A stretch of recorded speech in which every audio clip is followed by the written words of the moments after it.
Da, așa. I-am dat fixul, am oprit el din nou, ca să fie mai ușor la montaj. Stopping starting. Also stop starting. Right. Oh, 3, 2, Any minute now. 1. Hello, this is AmberCast. This is podcast about games from Eastern Europe. So, hi. We're back. Today we're joined by our smart, clever, and beautiful ex-colleague, Diana Vasilescu. She's going to be here with us for the following minutes, and we're going to talk about some of her past stories, her work-related stories, her personal stories that she's willing to share with us, and, you know, how she is, what she's been up to, what she's been working on since she left EA a couple of months ago, and try to put out there some of her thoughts and insights into this particular industry, and, you know, trying to kick it on the side to see exactly how her mind works when she's not doing the games that she's currently working on. Yeah. Next to me, this beautiful man, as always, Mr. Gabe, Hi. Stancu. The very wonderful Mr. Andrei. I get the feeling that, right now someone should call him beautiful because we're all beautiful. No, at this point, it's fine. I'm sure the camera will have to do all the talking. I call him gorgeous all the time. So, Yes.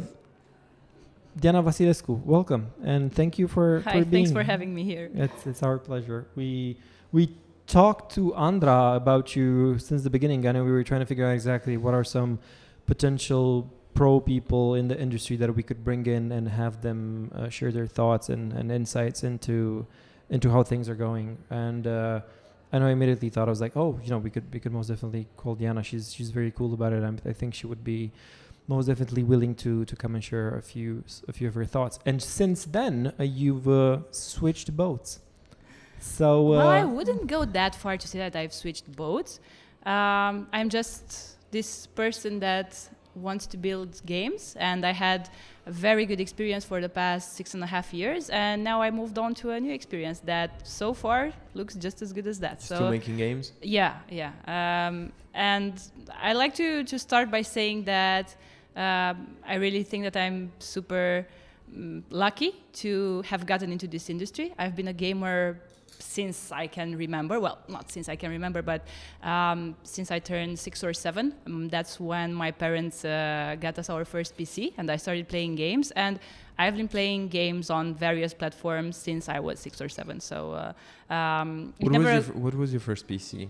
Was like a x86? No, it was it was actually a 386. And it had both sizes of floppy disks. I called them the big and the small floppy, very professional, as you can notice. And I remember when my dad was bringing us, me and my sister, games, and some of them were like, I don't know, 5 or 6 different games on the same big floppy, and the big floppy disk was the one that had actually less space on it.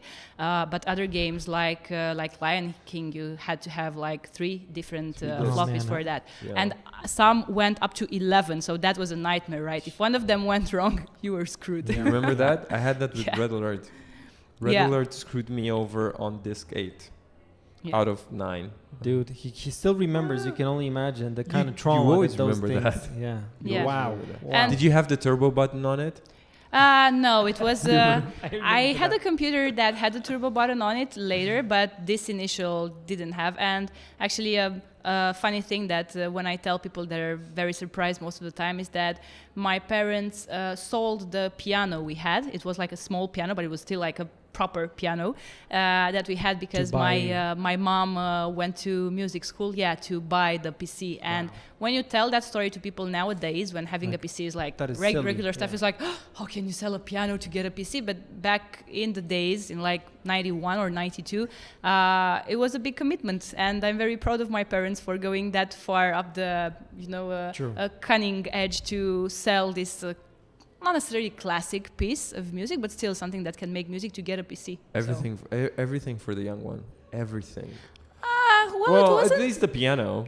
It wasn't everything for the young one. Actually, the PC was shared by all of the 4 family members. And I remember that as I was a kid, I had a time frame that I could use it. So I don't know if you guys remember how it ever was to have to share a device with someone. And I remember that when I was 10 years old, I was only allowed to use the computer for 2 hours a day, which, yeah, it doesn't seem so bad right now. But yeah, I was playing games. My sister was playing other games. My father and my mom were also on the PC. So You play Prince of Persia, you remember that? yeah, so that was actually one of the games that I enjoyed watching more than playing. So again, you have to remember, for some context, I was like 7 or 8 years old back then, and some of the games were either more hardcore or more difficult for me. And I remember Prince of Persia, not the 3D one, but the old one. I remember all these things, like when you're stuck in a prison and you send the little mouse to go and open the trap that opens the door, or when you fight your mirror image. But yeah, Prince of Persia was actually one of the games that I enjoyed watching my sister play more. There were other games that I was definitely better at. So it was Prince of Persia, Lotus. You remember Lotus? Yeah, of course. Yeah. Lotus was amazing. I would say that one of the most iconic games back then was Supaplex. I don't know if you guys... That was a game that 3 of us, so myself, my sister, and my dad were playing. And the game was really hard, right? So we were always like, well, not really battling each other, because my dad definitely beat the crap out of both me and my sister. Fast forward 8 years, you go to... And this is kind of what I wanted. Like, this is one of the big things that I want us to cover. You go to, what was it, like 18, 19, you go to the Netherlands to study game design. Right? Is that where you went to the Netherlands? Right, because this is like what I want to discuss. I feel like you're one of the few, or at least I know that you're one of the few people in the industry that has studied game development academically. Mm-hmm. Right? So you went to, was it a Full Sail thing?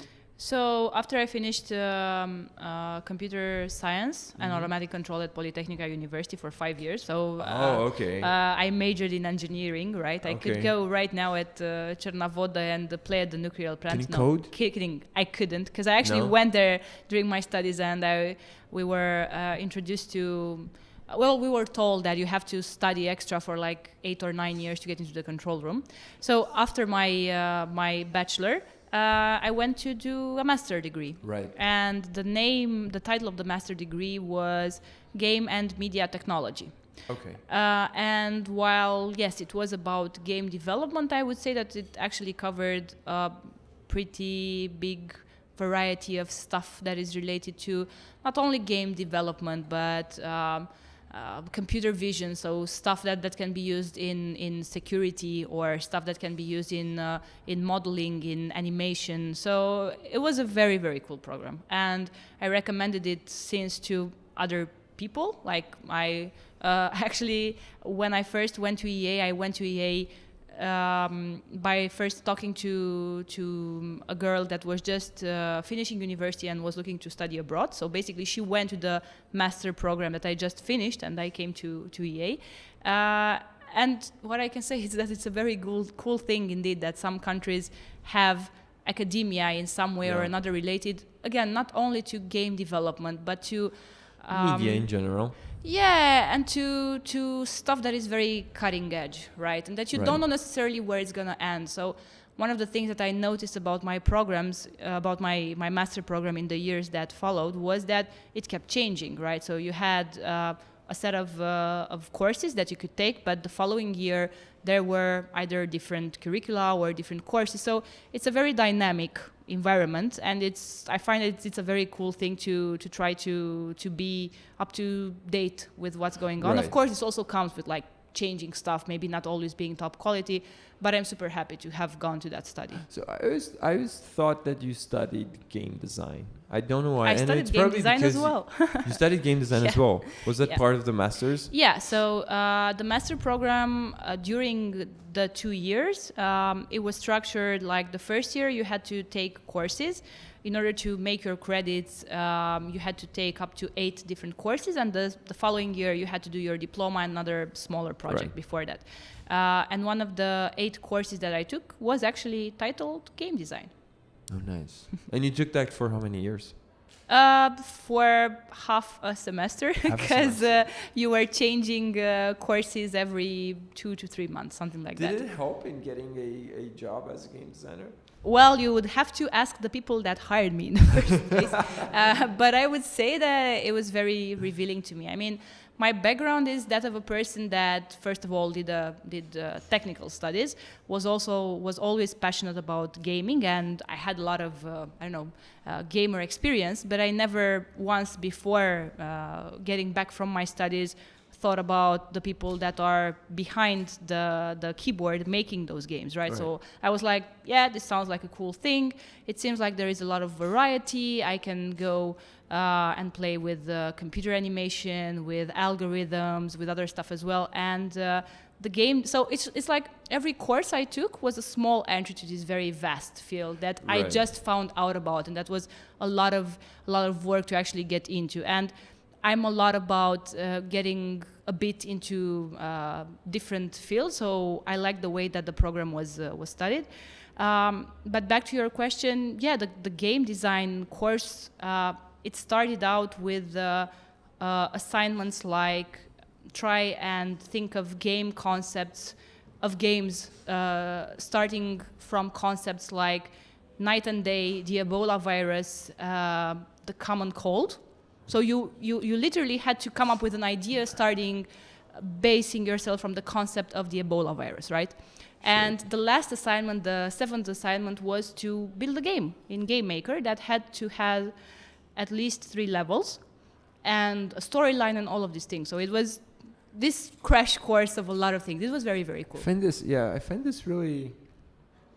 wow, to say the least, because in many ways, game design is regarded as a mystical experience, right? I mean, there's not, if you're going to ask most game designers, how do they do it? Like the young ones, or not only the young ones, but kind of like those that are going into maturity, they're going to tell you like, well, I take my inspiration from this and I take my inspiration from that. Yeah, because that's a very cool answer to give. Yeah. The truth is that there is a lot of stuff that you can learn. Of course, there's a lot of hands-on experience, but there are stuff that can help you in the way you structure your ideas and the way that you approach an issue, in the way that you think about the whole experience. So just saying, and truth is that here in Romania, we don't have any background for teaching you how to do game design, but because we don't have any game... We don't have any formal game designers. Yeah, so because we don't have a formal background, it doesn't mean that you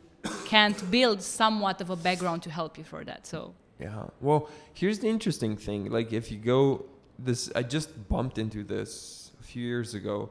There's actually guys who are putting a lot of effort into making game design a measurable thing, right? You have Jesse Shell and the likes, and they have frameworks like rational game design or rational level design. I don't know if you bumped into that during masters, but what they're essentially saying is you can atomize like to the lowest common denominator, make it abstract, like one energy, right? What does one energy give you in an energy-based game? It gives you a unit with 1 health and 1 attack point. If it was a card game, right? That's 1 energy, 1 attack, 1 health point. And this is like the basic.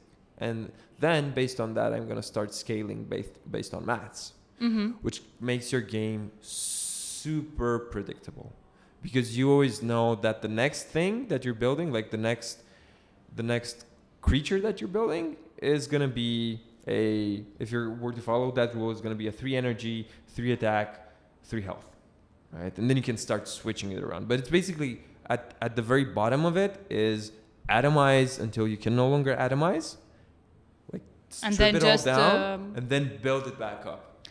Yeah, so I think that this really depends on the type of game that you're building, because while for some games the very procedural approach could work, I think the cool part about gaming is that it's always new, and you can't go too much on formulas because people grow tired of the same games. And just as you master them and you found the perfectly tweaked experience for something, this new thing is coming just around the corner, and the whole system that you build to procedurally generate stuff is obsolete. So I would say that game design definitely has some principles, some common sense principles, or some principles around how you approach a game, how you approach the experience, how you think about the users at the end of the game. Because I really think that it's a lot about the users. It's not about building something for your own, so you can be like, hey, I did this and I'm gonna be the only one who enjoys it.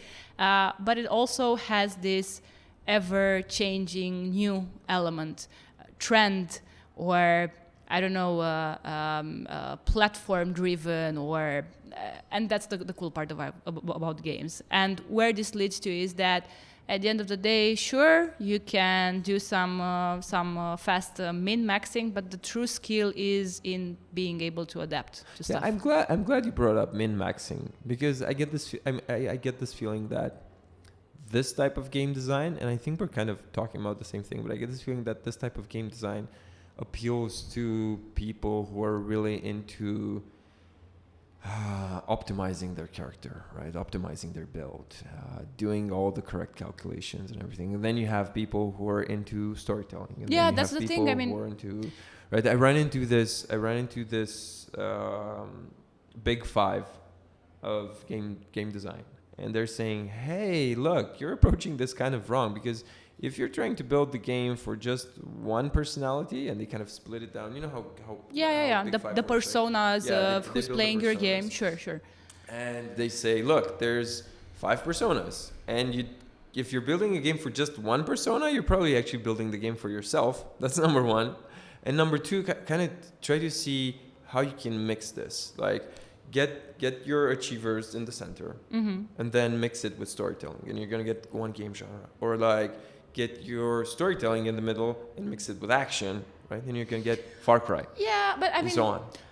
I know what you're saying, but again, I think it really depends a lot on the type of experience that you're trying to build. Because while if we look nowadays to what's the major trends that are going on the mobile market, and right now I am working on mobile game development. I love it. We definitely have to talk about mobile as well. Yeah. So right now, one of the new trends is to really mix in the storytelling part, which you would say that is like, come on, right? It's a phone. You don't have time for all the storytelling. But actually, if you look at some of the newer best performing games, they actually have a story telling element in there. On the other hand, you have games like Clash Royale that are all about the very, very well tuned multiplayer experience. And again, on the other hand, you have games like Dota, which are super hardcore PC games, multiplayer. They're super complex, and having a story in there, really, people that are in there playing at the international, they're playing for $1 million or more. They don't give a crap about that's actually a good story. Storytelling. What's the story of your game? I'm playing for $1 million. That's the story of my game. Yeah. So again, the cool part about this domain altogether is that it has so much room for variety. You have so many different people playing games. It's like really pick your audience, try to really understand it, and for sure you're gonna be able to build something that will be close to your heart too, right? So not everything has to have this component. Only if there were to be a component that you need to have is understanding for your target audience, I would say. Yeah, I feel that makes sense. I feel like there's gonna be game design, much like any science, is going to go through, discipline, not necessarily science, but discipline, right? Because that's a more encompassing term. It's going to go through stages. And for a long while, it was all about storytelling. It was all about creating an experience. Like back to the RPG days, Dungeons and Dragons, all of that. Right. Yeah. And now everybody's like, because of freemium and the need to have everything measurable, everybody's steering towards, all right, let's find the lowest common denominator and like let's build everything in Excel and try to prototype it and have everything scalable. And it's probably going to go back at some point to the more romantic way of doing it, and then it's going to find its way, because if you think about it, it's a very, very young discipline. It's been around for 20 years? 30? Yeah, I would say we could go back to like the 80s, right, when the first arcade games came all together. But You can yeah. go back even Yeah. further if you think Yeah. about that people were doing board games, but like modern digital game design, that's really young, like crazy young. I Yeah. personally think this is while I totally understand and agree with what you're saying, I think it's all happening at the same time. We're just paying attention on different things, right? That's the beauty of the gaming industry, right? Exactly. It's so huge. It targets everyone, right? So you can have a spot in there, but by being a board game designer, you can go there and still make a AAA HD PC or console game. You can go to the free-to-play market that will reach everyone. You can go to the new devices, new haptic stuff. So it's like you can literally go everywhere. So that's why it's so cool. It actually gives you so much freedom. Of course, with a lot of freedom, you have to sort of pace yourself and really be able to control your urges and to know what you're building and who you're building it for. But there's a lot of cool stuff that you can do, definitely. So whatever happened after you graduated your master's? I had to get a job. Get a job, you So, hippie. No, it's like, truth be told, I had previous jobs. I worked through my bachelor studies in Bucharest, and I worked for a brief period of time while I was in Holland. For about 3 months, I worked in video editing. It was the coolest thing ever for me. It was like one of those experiences that made me think that if I were ever to do something else, I would go into the video editing, because I like the feeling of being able to put a story together from this endless footage to just create this 30-minute or 60-minute piece that tells a story. But yeah, it was like I finished my studies. I could have remained in Holland. Do you wanna cut this for us? You wanna put together AmberCast? No, not really. Am I being paid for it? I don't know. Maybe we can talk about it. I'm not even being paid for this. No. No one's getting paid for this. No, so I was never proficient at doing that. I only worked for a brief time and not in actual video editing, but helping some people that were doing that. But the experience I had of sitting next to someone that was creating a story and being able to interact with that story and to actually send it one way or another was great. And I later actually used it in game development. But yeah, after living for 2 years in Holland, I was given the opportunity to stay there, to do more studying, to do a PhD in computer animation. And by that time, I was like, no, thank you. How long? Hang on. How long did the masters take? It was Is 2 it years. 2 years masters? Okay. Yeah, so I could have stayed for another 3 or 4 years to do a PhD. Yeah. But I was pretty much done. Would you with recommend it? studying. Like if someone from Romania was like, hey, I want to get really good at game development, would you recommend it? Is it My still master happening? program? Yeah. Yeah, so just, I don't know, like several weeks ago, this girl contacted me on LinkedIn because she saw that I went to the Game and Media Technology Master, and she asked me about the program. I was like, So yeah, someone from go here, for it. like a Romanian girl. Yeah. Of course, younger than me because she just finished Right. university, I would take. I would definitely recommend it. And of course, that person would have to be up to date with what's going on, what's the curricula, and so on. But it's a very, very cool study. And the name of the university is Utrecht University. Utrecht So it's like a University. big university. It's what you have here, Universitatea and the name of București, the- and yeah. it has. It's actually renowned as a whole for its economics and law studies, but Right. they have several bachelor and master's program for computer science, for artificial intelligence, for physics, and they also have this less popular, like more niche thing for game and media technology. and the name of the and the name is Game and Media Technology. Yeah. Right. So if anyone is looking for a master's, really good master's, Yeah. recommended by Diana Vasilescu. You can just ping me on whatever social media you find me, and I'll be more than happy to send the link, not because the university is paying me, because actually they're pinging me every time they come to the university fair here. They're like, oh, we're looking for alumni to be there and tell the story. I'm like, yeah, okay, I did it once, but I don't want to spend my time altogether. But my experience was really cool from an academia point of view and from the leave your foreign experience point of view too. So yeah, if anyone ever sees this and wants to know more about it, just contact me. Okay. So you got a job. I did, but before getting a job, I was finishing my studies, and as I said, I started chatting with this programmer that was working at EA, and that was looking to continue her studies with a master. So basically, she asked me about my master, and I thoroughly recommended it, just like I did before. And she also told me at some point, hey, by the way, I saw a job ad that they're looking for a game designer. Do you want to apply? And I remember that at that point I was like, yeah, I think I'm really going to need to get a proper job at a time. Ka-ching! Okay, I'm going to do it. I'm just going to apply. Who knows? And I applied in the summer. I remember that when I was looking on the e-jobs or best jobs, whatever, I saw that 36 other people applied for that job, and I thought like, oh my God, those are a lot of people. Only later did I see that there were some job applications that had hundreds of people applying for it. So it's like I didn't have any scale about what means big competition or small competition. And I went to the interviews.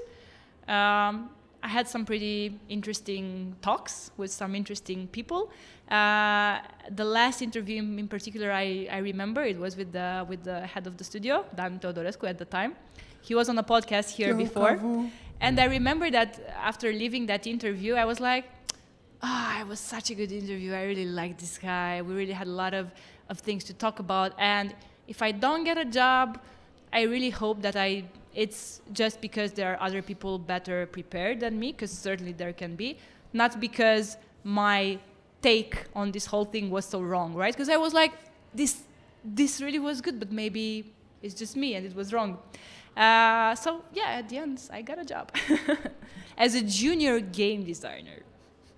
What's the difference? I mean, okay, so what's a junior game designer versus a game designer versus a senior game designer? How does that scale? There's a job family matrix that I'm pretty sure that people at EA can tell you more about. I don't know. It's like, what did that entail for you? When I tell this story to people, some like to make fun of me because they say that I like pointing out that I started out in the gaming industry at like the bottom level. Of course, I could have started out from QA. a different... Yeah, and I don't want to imply here that QA is lower than that. What do you mean I started in QA? What I want to say is that a lot of people actually do come from QA and then turn out to be great professionals, right? So I didn't start out from QA, but I started out as a junior game designer, which is like here. So yeah, I'm very proud of my origins. So 6.5 years, right? Of not that. only being a junior game designer, I was fired because like if you can't do any more Like, than listen, that, lady, you've been here for go 6 back and to a QA. Yeah, exactly. You should have tried in QA. You probably would have made it up quicker. Yeah. Okay, so after that, you joined. What happened? So you left. You did that. You had a. You I handled wouldn't FIFA fast over there, right? forward so much through it. I mean, there were some great years for me. I gathered a lot of experience. I really felt that... Were you building FIFA? Not only FIFA. So I built FIFA for a while, then I built UFC, and then I built NBA. So it was all sports games, but there were different games, right? Was this as a game designer or as a producer? Both. Because this... okay. As a game designer, I worked only on FIFA. FIFA, okay. Yeah. Okay. So it was really a great experience for me, and I actually felt that each year I learned something new, or that I developed, that I saw the whole blob of game development from a different perspective, from a bigger perspective, and I had this great feeling of being an achiever. Maybe not necessarily in the very classical term, because I can't say that every year the game that I worked on made more money or had more users, because I switched a couple of products in the meantime, but it was a very good experience. And at some point I felt that experience was sort of there in the given conditions. There are a lot of constraints here, right? Making games is difficult. Making games in big companies comes with a lot of, we do more of this, we do more of that, comes with a very big impact from what the business is requiring you. So sometimes you can be very good and people can appreciate you, but all of a sudden the business needs changed. So maybe there is less need of you doing this and more need of you doing something else. So for people who don't know what a business need is, Yeah. What's a business need, and how does that work for big companies? I think that's important because there's a lot of people coming into the industry thinking, hey, I'm going to build amazing games, but games are products in many ways, right? And you mentioned that. I worked on several products. So you have this, you're definitely business savvy, but how does that work? So I think that first of all, everyone should have in mind that they should always be building great games, right? That's your purpose. But if you get the chance to get like the higher perspective that, as you mentioned, games are business. Games need to generate revenue. Games need to touch a certain audience and to make the cost, right? These are things that is not necessarily super romantic to talk about, but if at any point you either get high enough in the company or you start off an indie development, you're going to learn pretty soon that it is about some math in the background, and that it's very important for you, regardless your role, right? You're a programmer, you're an artist, you're a designer. It's important to understand that you're working on a product, unless you're making it for the fun of it, and you have this I don't know, you're not living, you're not planning to make a living from a game. That game has to fulfill enough needs such that it becomes a successful product. Where do you draw the line between products and forms of expression? Because games can be forms of expression. I heard a lot of people and a lot of close people even saying that for them games are art. Yeah, the question is, where do you draw the line? For me, games are entertainment products. And for an entertainment product to be successful, it has to do the math, right? It has a cost for production, and for it to be sustainable, like any other product, it has to be able to generate revenue. And there is nothing wrong about it. I'm not ashamed of it. I don't feel bad about the fact that the game, regardless of what it is, it's a premium, it's a freemium game, the game has to generate money in a way or another. Because otherwise, I'm not going to get paid, right? So I think that it's very important for people in general to understand these things and to not feel ashamed about it, because at the end of the day, this is how the whole world works. So for me, games are entertainment products. I take great pride, and I'm very happy to make a game that fulfills the fantasy of many people and that gives them joy and entertainment, and that they really, really like spending their time in that game. And if it's a premium game and they see the trailers and they buy it, that's my definition of success. And if it's a free-to-play game and it's free to play in your hands, but you found something in there that really, really is worth your dime, then that's my pride in there too. I think there's a line.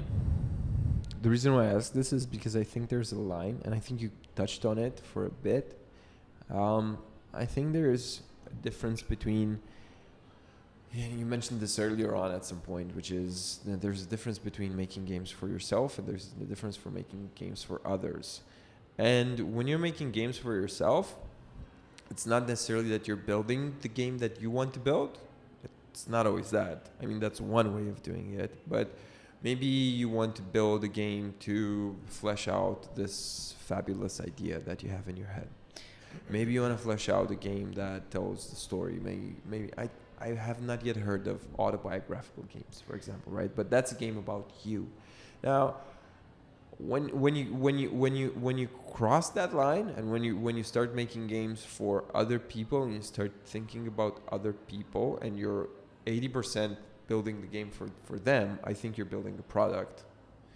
And when you're mostly thinking about how am I going to build this game so that it's in the service of an idea, or if it's in the service of a story that I'm trying to tell, or if it's in the service of my own super inflated ego, which sometimes happens, then I think that you're kind of crossing, oh my God, there's going to be so many people like, what the fuck is this guy saying? I think that at that point you're crossing a bit into art. I think art is a very selfish exercise. I think that when you're building art, you're letting something inside you, which is very, very deep. Yeah, but art needs to be good to be art. I think you're letting it consume you. It can just be selfish. Not any selfish act can be art. I'm sorry. No, yeah, for sure. And this is where Yes, good point.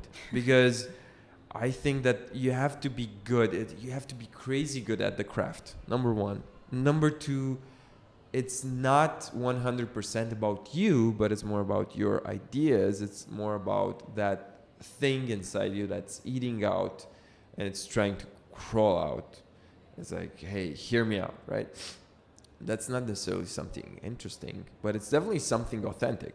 I think art is very authentic. There are a lot of authentic things. A person going to the psychiatrist and talking for 2 hours about their own problems it's an authentic experience. It's not necessarily an experience for the masses, right? So for me, a game, just like a book, just like a movie, just like music, is something that you don't do for yourself, but you do to enjoy or to share with other people. Now, of course, mind you, do you want to share it with 60 million people? Do you want to share it with 1,000 people? So there are degrees to that, but I would never do something like this just for myself, first of all, because, I mean, that's the whole purpose of all this work that not only you, but a whole team of people puts there, for people to be entertained and to feel an experience and to be touched by that thing, right? So that's why, for me, the definition of a successful product and of a successful game is of making a group of people happy and appreciating your work. That group being bigger than your family. It depends on your definition of close success, friends. right? It depends, and that's why, going back to what you were saying, that some people maybe have the craving to do something just to ease an urge or something that is crawling out of them, to quote you, and some have to put their mind to rest to generate something for others. I think that you're most happy when you're able to put your skills to work for something that is more than just for yourself, right? And that's why people should aim to create a product that aligns with their vision and their needs as well, right? So if you're, I don't know, if you're not a football fan, if you literally hate football, some people could actually take it as a challenge to get into the world where they love football and they know so many things about that topic that they're able to build a game. But most people will be like, you know what, I won't work on a football game because it's not me. So again, I think that it's best to try and align your inner callings with something that makes a bigger audience happy.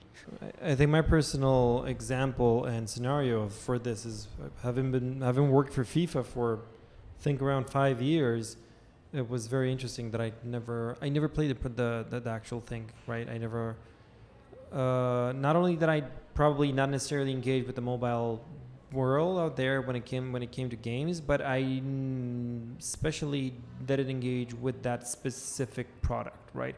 And not only with the mobile version, just FIFA itself was not a product that I was necessarily interested in. So what I was trying to touch upon is that I strongly believe that as a creator of any sort of medium, of art or whatever you want to consume, right? Or you have to have your heart in there.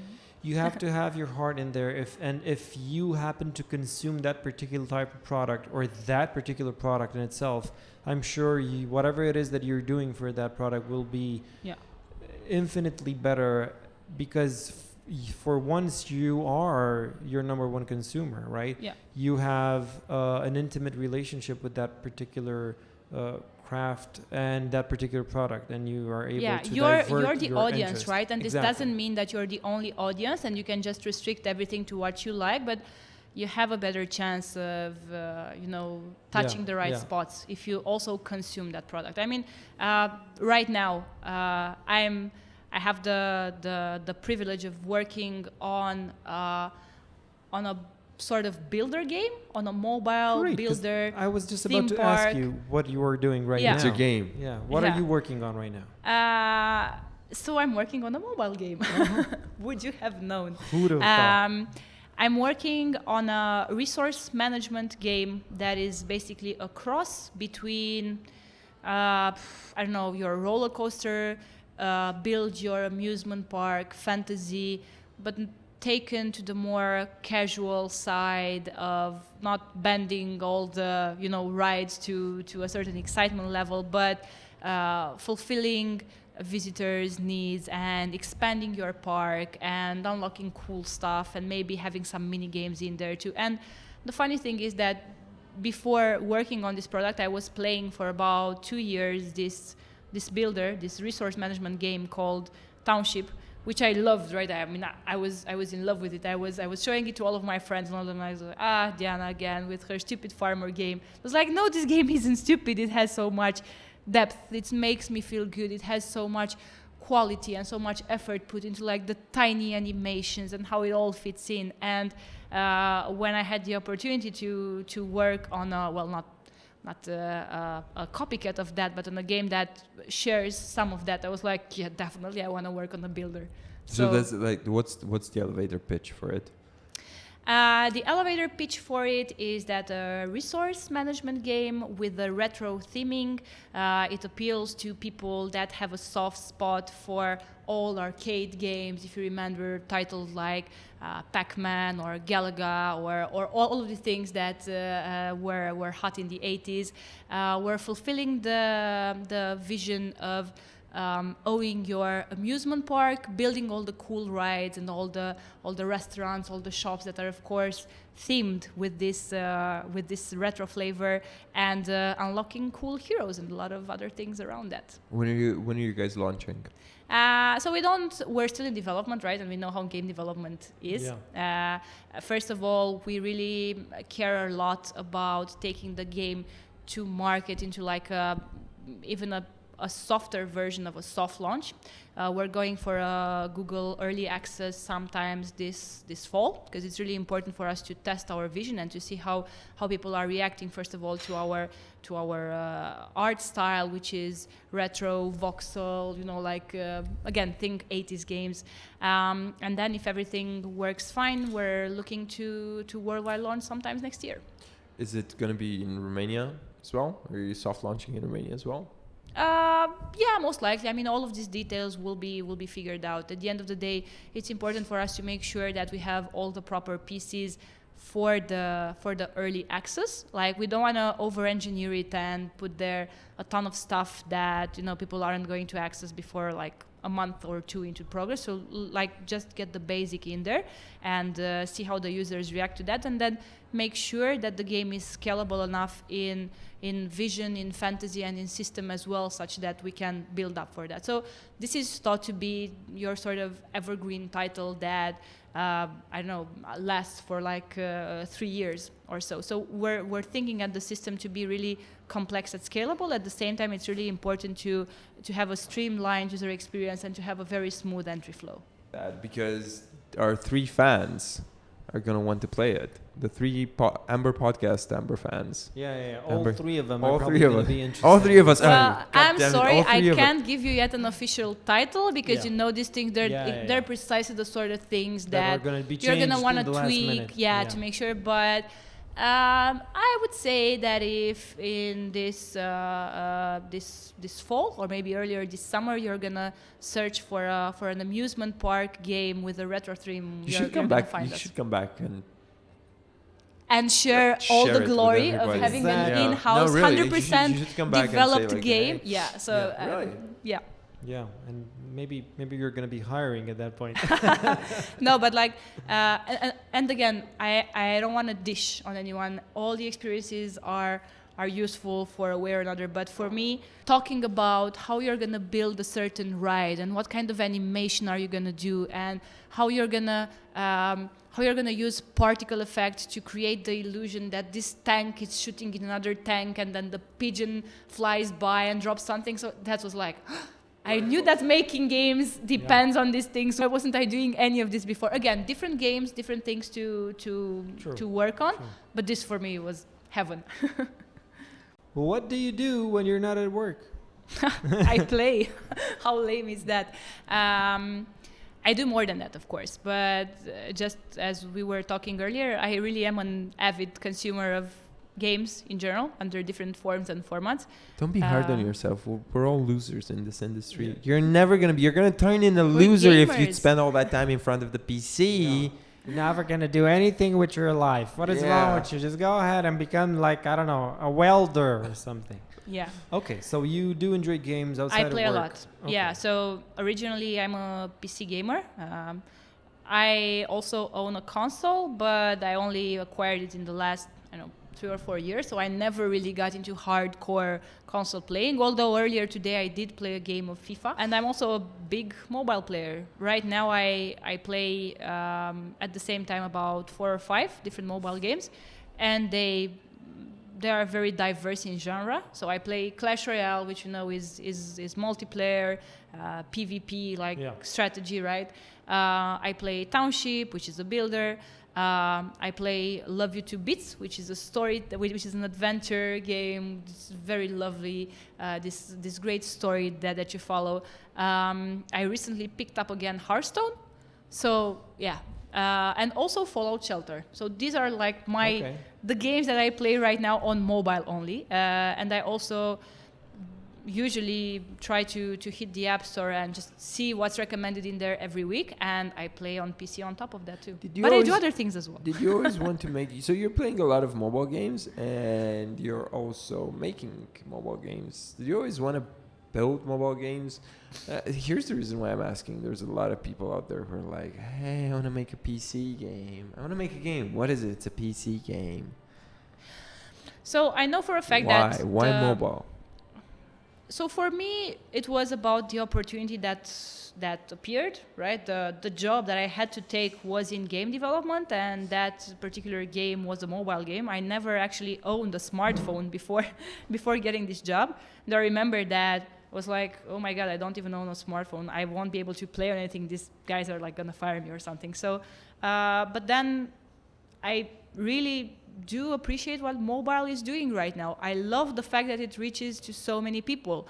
I like the fact that it's mostly tuned and developed for short sessions that can fit in whatever. So I turned into a mobile player. It happened for me several times to get home, to say that, yeah, I'm gonna play on my PC, but I just want to rest here on the sofa for a couple of minutes, and maybe I'll play something, and then 45 minutes later, I realized that, I finished all my energy in Dungeon Hunter 5, and that I was like, okay, I guess no more PC playing for me today. So it's one of the theory behind mobile games being so popular right now is that they actually appeal to the old hardcore gamers that had, because they were young, all these hours to spend in front of the PC or the console, but now are grown-ups, what do you know it, and have less time.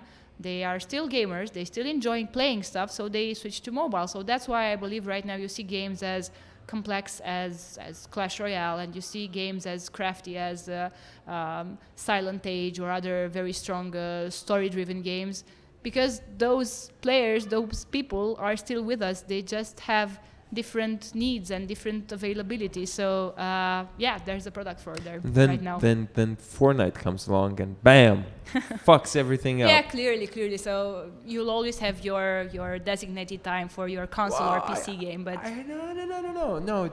So it's.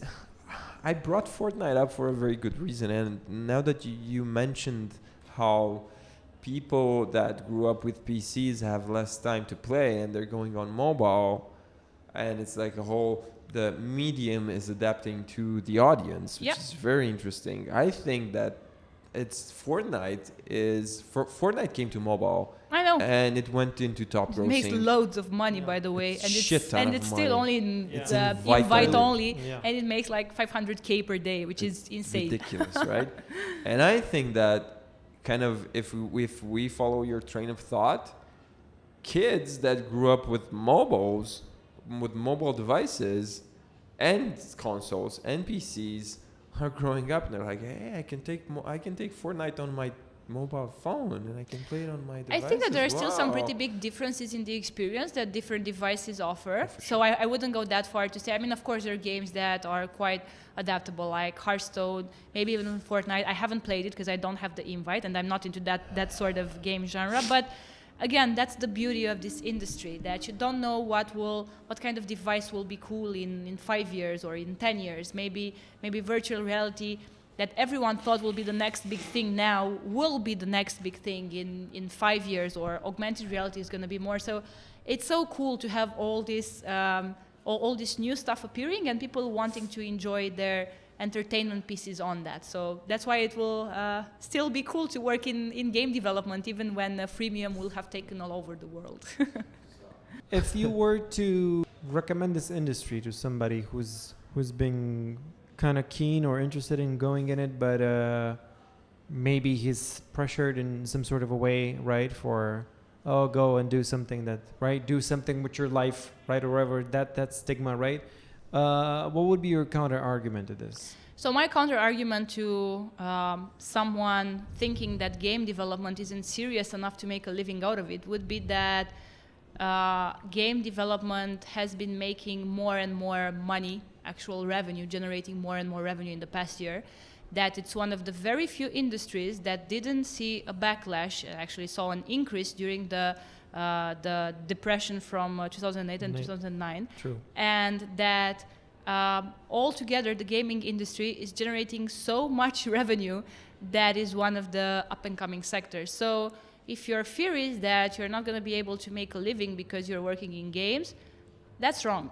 Just how people thinking that they won't be able to make a living out of YouTube and having followers is wrong. Of course, it's not for everyone, but these things are right now on the run. You have more and more people consuming games.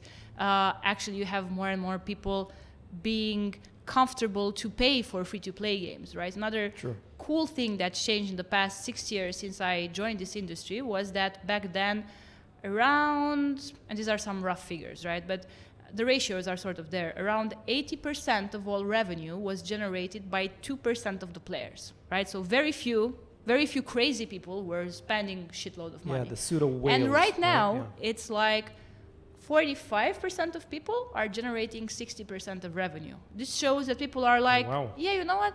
It makes sense for me to pay in a game because I might buy a beer for this, but I will actually enjoy my money better in a game. So the gaming industry, game development is a business that pays, but only come here if you're really passionate about something, like games. Come here if you enjoy the products. Mind you, you might not always be the person to be asked about your opinion or on a certain aspect of the game, right?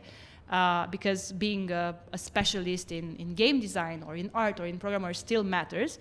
But if you enjoy and if you care about the product that you're building, this can be the perfect industry to go work and to be passionate about, to enjoy your work and to make a more than decent living out of it as well. Make games, bitches! Yeah. The kind of colleagues and the kind of people you have in the gaming industry, they're so fun. First of all, they enjoy playing. True.